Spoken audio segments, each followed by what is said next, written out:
As the U.S. continues to tighten regulations for asylum seekers, limiting the number of people who qualify for protections, the International Rescue Committee is celebrating this population. This week is the 12th annual Taste of the IRC, featuring flavors from around the world.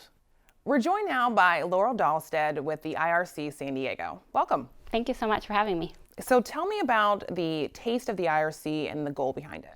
Sure. This is the annual fundraising event for the IRC in San Diego. So this is an opportunity for us to bring together community members, clients we serve, our supporters, to raise funds for the programs that we run to make it possible for people to resettle and rebuild their lives in San Diego.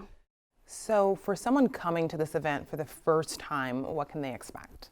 A lot of things. So our theme this year is delight your palate and fill your heart. So we're really taking this opportunity not only to talk about the important work that we're doing every day in San Diego, the life-changing services that we provide, helping people to start over in San Diego and get their feet on the ground, but also to celebrate the amazing contributions that refugees bring to the table, especially the food contributions that they make to our community. So we have catering from 5 different refugee-owned restaurants, musical performers, storytelling. So it's really a chance to bring together everything that's going on in San Diego. Can you explain what the IRC does to help refugees? So we're there from the very beginning. When people step off the plane, we pick them up at the airport, help them find housing, get established in those very first few days to get going here in San Diego, and then from there we have a wide variety of programs just to help people for many years to come if they need.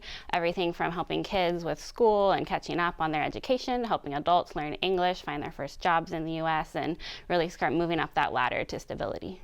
What does it take for a refugee to come to San Diego not speaking the language and then ultimately become a restaurant owner? It definitely is a lot of hard work, but all the people that we work with are so thankful for the opportunity to be here where they even are able to think about owning a business again, because many of them were actually small business owners in their home country and were then forced to flee and leave all that behind. And so they are here and able to do that again, and they actually have all the skills to be a small business owner, to make their product and run their business. They just need some help with maybe getting that capital to get it going, or learning to navigate some of the specific systems here in the U.S., like our health department and business licensing and things like that. Can you tell us about some of the circumstances that have caused refugees that the IRC has worked with recently, in recent years, to come to the U.S. and seek asylum? So the refugees that we're working with are folks who in their home countries, where most recently they're coming from Afghanistan, Democratic Republic of Congo, Syria, places where they're fleeing the wars and conflicts that are going on in those countries. And so those refugees actually are fully vetted by the time they get here.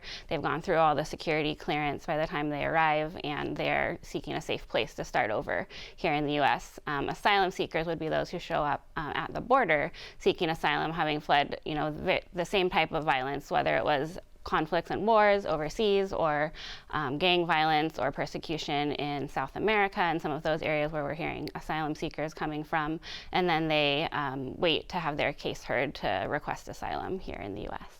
Recently, there have been a lot of rule changes and regulations coming from the Trump administration, which has limited who can seek asylum. How has this impacted the work of the IRC? As far as refugees have had much lower numbers of new arrivals than in past years, although we did still have around 250 new individuals come to San Diego just through our organization this year. So we are doing a lot of the same work that we have always been doing, because we work with people for 2, 3, even up to 5 years after they get here, as they're moving through their education and their job career process. So we're still doing much the same what we've been doing, and of course now stepping a bit more into that work with asylum seekers as that situation is changing on the border. Tell people where they can get tickets and take part of this event on Thursday. So rescue.org/taste is the website for the event, and we're actually sold out of tables already. So if people are looking to buy individual tickets, that's still an option. And if not, there are many other ways to get involved with our organization, whether it's being a sponsor of the event next year, or reaching out to us to learn about volunteering their time with our office. So there's many ways to help. Laurel Dahlstead, thanks for speaking with us. Thank you so much.